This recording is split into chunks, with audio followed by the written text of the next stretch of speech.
panoorin natin ito guys. Ito yung tornilyo nga pinasok ni kuya na pwede palang anuhan ng wing nut. Ayan o.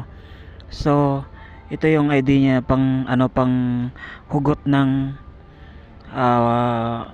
tornilyo. So ayan na. So ito yung pangalawang tornilyo na tinanggal niya. Ayan o.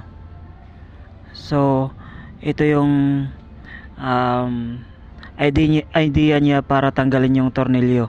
Ayan, so panoorin natin. Ayan po. At ang dalawang ginamit niya na tools na para matanggal. Ayan o. So ang ginamit niya ay long nose. Ayan o. Para matanggal. Ayan o.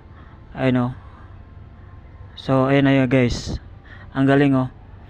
So napakagaling.